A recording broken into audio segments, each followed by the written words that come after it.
우리나라를 대표하는 대표적인 아티스트라고 할까요? 어떤 사람이 떠오르시나요? 아마 지금 시대의 사람들 아마 BTS 생각을 하실 텐데, 사실 한국을 알렸던 진정한 아티스트, 또 최초의 아티스트, 가장 위대한 아티스트로 불리는 사람이 사실 백남준이라는 비디오 아티스트입니다. 90년대 후반에서 2000대 초반 굉장한 활약을 했었고요. 대한민국이라는 어떤 나라의 이 예술이라는 분야를 전 세계 만방에 알렸던 아티스트이자 또 당시에 가장 앞서 있었던 예술 세계를 개척했던 사람으로도 굉장히 유명하죠. 자, 그런데 이 백남준 씨의 전공이 뭔지 아십니까? 바로 미술사학입니다.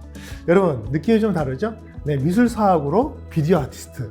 어쩌면 예술이라는 영역을 따져보면요, 경계선이 없지 않나 생각을 합니다. 자, 그런데 여러분 어떠세요? 지금 여러분이 이 비디오 아티스트 백남준 씨를 생각을 하면서 그 사람의 전공과 활약 연결되시나요? 우리는 지금까지 전공이라는 것, 그 다음에 뭔가의 전문성이라는 것들을 너무 좁게 해석해온 게 아닌가 생각을 합니다. 어쩌면 예술 세계조차도 이렇게 하드웨어, 전자회로를 다루고 있는데 정말 우리 일상에서 이런 것들을 잘 다루고 있는지 한번 생각을 해봐야 되지 않을까요? 2006년도에 이탈리아의 두 명의 교수가 고민을 하게 됩니다. 자신들이 가르치고 있는 인터랙티브 아티스트들을 학생들을 위해서 얘네들이 너무 전자회로를 너무 모르더라는 거죠. 그래서 어떻게 하면 쉽고 간단하게 할까 고민해서 나온 결과물이 바로 아두이노라는 제품입니다. 아두이노 많이 들어보셨겠죠? 초등학생들도 만져보고 요즘은 좀 많이 퍼져나가고 있는데, 중요한 것은 이 아두이노를 대해서 사람들이 알고는 있지만 정작 다룰 줄은 모른다는 거죠. 어쩌면 이 아두이노가 좀 더 빨리 나왔더라면 이 백남준 씨 같은 아티스트들이 좀 더 빨리 많이 나오지 않았을까요? 중요한 건 지금도 우리는 다룰 수 있음에도 불구하고 이러한 제품들을 다루지 않고 있다는 게 참 슬픈 현실이지 않을까 생각을 합니다. 대한민국은 삼성전자, SK하이닉스 같은 LG전자도 마찬가지죠. 이 전자 쪽에서 굉장히 유명한 기업들을 갖고 있는 나라고, 사실 우리나라의 많은 전자제품들이 전 세계를 활용하고 있는 그런 나라이기도 합니다. 하지만 우리는 그 제품에 대해서 얼마나 알고 있을까요?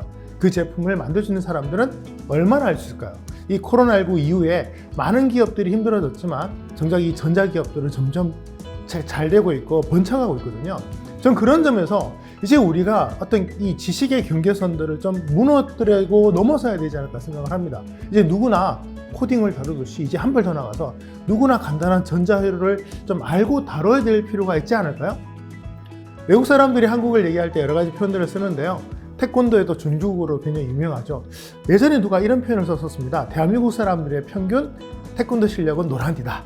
저는 이제 이 전자회로나 이런 부분에서도 대한민국 사람들의 평균 수준은 아두이노 정도는 다룬다. 이런 시대가 와야 되지 않을까 생각을 합니다. 정말 우리가 지식의 경계선을 넓힐 때마다 전부 다 전문가일 필요는 없지만 뭔가를 하나 알아갈 때마다 우리가 해낼 수 있는 가지수는 늘어난다는 사실이 있어서는 안 되고요. 그런 점에서 이 아두이노라든가 전자회로에 대해서 우리는 좀 더 고민을 해봐야 되지 않을까 생각을 합니다. 이제 겨우 빅데이터라든가 인공지능, 코딩에 대해서 사람들이 다뤄야 된다고 생각을 하고 있는데요. 우리가 남들 따라가면 안 되잖아요. 이제 한 발 더 나가서 그런 어떤 소프트웨어 기술에 멈추지 않고 하드웨어까지 제가 좀 다룬다면 앞으로 우리가 만들어낼 수많은 아이디어의 범위가 굉장히 늘어나지 않을까요?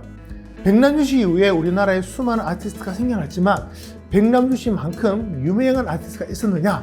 저는 아직 없지 않나 생각을 합니다.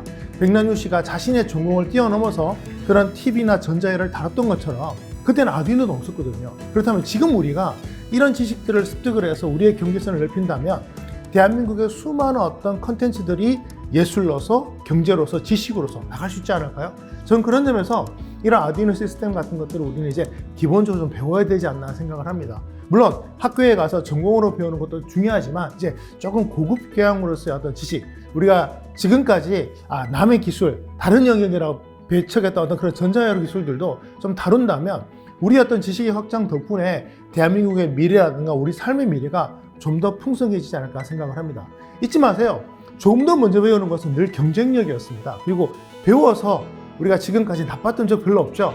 뭔가 남들이 필요로 하고 쓸모있는 것들을 좀 더 많이 배우면 항상 경쟁력이 되었던 것처럼 남들이 코딩, 소프트웨어 기술을 멈출 때 우리는 한 발 더 나가서 이런 하드웨어 기술까지 공부를 한다면 우리가 할 수 있는 많은 영역들을 늘릴 수 있고 앞으로 이 어려운 시기를 개척해 나갈 수 있는, 또 이 어려운 시기에 남들보다 발전하고 남들보다 더 성장할 수 있는 좋은 계기의 도구로 삼지 않을까 생각을 합니다. 그래서 그런 점에서는요, 이제 아두이노 같은 도구들을 좀 곁에 두시고 만져보시면서 지금까지 느끼지 못했던 이 하드웨어에서 가져오는 이런 쾌감, 희열 같은 걸 느껴보시면 어떨까요? 바로 여러분의 미래가 이런 곳에서부터 출발하지 않을까 생각합니다.